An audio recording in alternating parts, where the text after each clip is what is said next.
दें कि आज के जनता दरबार में शिक्षा से संबंधित कुछ आए थे पिटिशनर्स।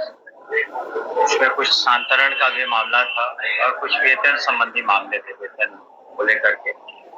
तो जैसा कि आप जानते हैं, इस जनता दरबार में माननीय मुख्यमंत्री जी के निर्देश पर जो पार्टी करती है, तो उसका निराकरण हम लोग निश्चित रूप से करते हैं। अभी भी कुछ निराकरण हुआ। बेगूसराय का एक मामला था जहाँ मातृत्व अवकाश से संबंधित कुछ पेंडिंग था। तो प्रथम हम लोग की प्राथमिकता रहती है। जहाँ तक स्थानांतरण का सवाल है, हमने पहले भी कहा था कि 2.5 लाख बीपीएससी कहते हैं कि सक्षमता पास थे, तो संख्या बहुत बड़ी है। तो हर कैटेगरी, कोई दूरी के आधार पर, कोई बीमारी के आधार पर, कोई पति पत्नी के आधार पर, गवर्नमेंट सर्वेंट है, तो अलग अलग बहुत तरह की समस्याएं हैं, इसलिए थोड़ा विलम्ब हो रहा है। लेकिन हमने कहा था कि हर हालत में हम समझते हैं जून के अंत तक सभी निराकरण हो जाएंगे। आप यहाँ पर मात्र देखते हैं 5-7 लोगों को, लेकिन मेरे कार्यालय में जब मैं पटना में रहता हूँ, क्षेत्र में नहीं रहता हूँ, तो आप किसी दिन आ जाएं तो बहुत संख्या में लोग आते हैं अपने अपनी समस्याओं को संतरण से भी संबंधित। तो हम लोग कोशिश कर रहे हैं कि अधिक से अधिक जो शिक्षक हैं, शिक्षिकाएं हैं, उनका जो भी समस्याएं हैं 100% तो सेटिस्फैक्शन पूरे आंसर में नहीं हो पाएगा, लेकिन हम समझते हैं कि अधिकांश शिक्षक और शिक्षिकाओं का जो अनुकूल उनके कार्य हम लोग कर रहे हैं।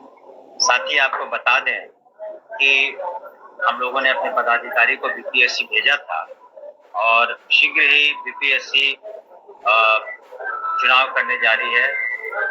स्पेशल टीचर्स का जो दिव्यांग छात्र छात्राओं को पढ़ाएंगे, उसकी संख्या वैसे टीचरों की 7,000 से ज्यादा है।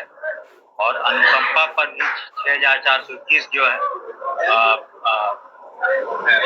दावेदार हैं जिन्हें नौकरियां मिलनी है, वो फाइल भी फाइनेंस ने क्लियर कर दी है। अब समान प्रशासन उसको क्लियर कर, तब उसको कैबिनेट में लाके हमको लगता है अगले महीने में जून के अंत तक वो भी वैकेंसी नहीं, उनको सीधे नियुक्ति होगी। जो अनुकंपा आधारित नियुक्ति है तो सीधे नियुक्ति होगी, वैकेंसीज निकलेगी स्पेशल टीचर्स की जो दिव्यांग छात्र छात्राओं को पढ़ाएंगे।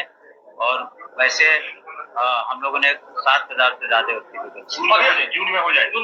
वो हमको लगता है वो बीपीएससी पर निर्भर करता है, लेकिन जून में उसका पेपर में आ जाएगा।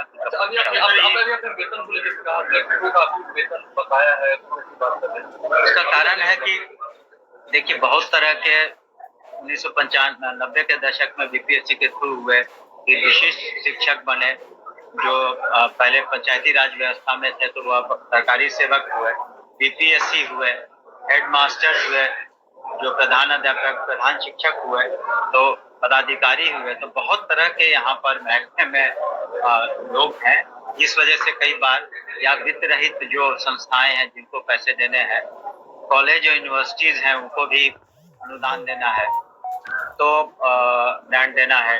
लेकिन साथ ही आपको बता दें कि धीरे धीरे हम लोग जो ड्रेसेस का, मैंने पिछले बार भी बताया था कि जो यूनिफॉर्म्स है उसके पैसे भी हम लोग डीबीटी कर रहे हैं।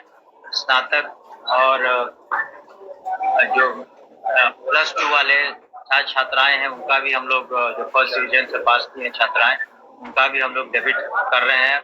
तो जो जो इस तरीके से है, पोशाक योजना, साइकिल योजना, स्नातक मुख्यमंत्री योजना, सभी में हम लोग धीरे धीरे डीबीटी के माध्यम से ये पैसे हमको कॉलेज में जो बीपीएससी होना का उसका कहाँ मामला था? वो कॉलेज से विश्वविद्यालय आयोग से हमको लगता है 2,500 से ज्यादा नियुक्तियां हो गई, और जिस दिन हम लोग के पास आता है उसका अप्रूवल के लिए, तो उसी दिन हम लोग यूनिवर्सिटी को वापस करते हैं। हम लोग के यहाँ कोई केस पेंडिंग नहीं है। जो और नियुक्तियां होनी है यूनिवर्सिटी कमीशन से होनी है, जो सिलेक्शन कमीशन है, उसमें 2,500 से ज्यादा नियुक्तियां डायरेक्ट असिस्टेंट प्रोफेसर में हो गई। और आप लोगों ने पिछले 2 दिनों पहले Lalit Narayan Mishra institute for economic development and social change में बहुत दिनों बाद 24 असिस्टेंट प्रोफेसर की नियुक्ति माननीय मुख्यमंत्री के कर कमलों द्वारा हुई। तो वहां भी हम समझते हैं सुचारू रूप से पढ़ाई। रिपोर्ट सर अगस्त में कंप्लीट करने की आप बात कर रहे हैं, आपको लगता है हो पाएगा इतना जल्दी? हमने उन लोगों ने तो जो संबंधित जो एग्जाम लेने वाली एजेंसी है, मतलब जिनको कराना है, उन लोगों को कहा कि सभी परीक्षाएं कोशिश करके अगस्त के पहले तक। तो बिहार जो आपने कहा था कि बहुत जल्द हो जाएगा, आपके अधिकारी ने भी कहा था कि 27 तारीख को हो जाएगा। लगभग 1.25 लाख लोगों की अभी भी आवेदन जो है वो पेंडिंग है, इस पर क्या चल रहा है? आप सभी को नमस्कार। और सबसे पहले तो बता दें कि आज के जनता दरबार में शिक्षा से संबंधित कुछ आए थे पिटिशनर्स, उसमें कुछ स्थानांतरण का भी मामला था और कुछ वेतन संबंधी मामले थे, वेतन को लेकर के। तो जैसा कि आप जानते हैं, इस जनता दरबार में माननीय मुख्यमंत्री जी के निर्देश पर जो बातें करती है, तो उसका निराकरण हम लोग निश्चित रूप से करते हैं। अभी भी कुछ निराकरण हुआ। बेगूसराय का एक मामला था जहाँ मातृत्व अवकाश से संबंधित कुछ पेंडिंग था, तो प्रथम हम लोग की प्राथमिकता रहती है। जहाँ तक स्थानांतरण का सवाल है, हमने पहले भी कहा था कि 2.5 लाख बीपीएससी कहते हैं कि सक्षमता पास है, तो संख्या बहुत बड़ी है। तो हर कैटेगरी, कोई दूरी के आधार पर, कोई बीमारी के आधार पर, कोई पति पत्नी के आधार पर, गवर्नमेंट सर्वेंट है, तो अलग अलग बहुत तरह की समस्याएं हैं, इसलिए थोड़ा विलम्ब हो रहा है। लेकिन हमने कहा था कि हर हालत में हम समझते हैं जून के अंत तक सभी निराकरण हो जाएंगे। आप यहाँ पर मात्र देखते हैं 5-7 लोगों को, लेकिन मेरे कार्यालय में जब मैं पटना में रहता हूँ, क्षेत्र में नहीं रहता हूँ, तो आप किसी दिन आ जाए तो बहुत संख्या में लोग आते हैं अपने अपनी समस्याओं को स्थानांतरण से भी संबंधित। तो हम लोग कोशिश कर रहे हैं कि अधिक से अधिक जो शिक्षक हैं, शिक्षिकाएं हैं, उनका जो भी समस्याएं हैं, 100% तो सेटिस्फैक्शन पूरे ट्रांसफर में नहीं हो पाएगा, लेकिन हम समझते हैं कि अधिकांश शिक्षक और शिक्षिकाओं का जो अनुकूल उनके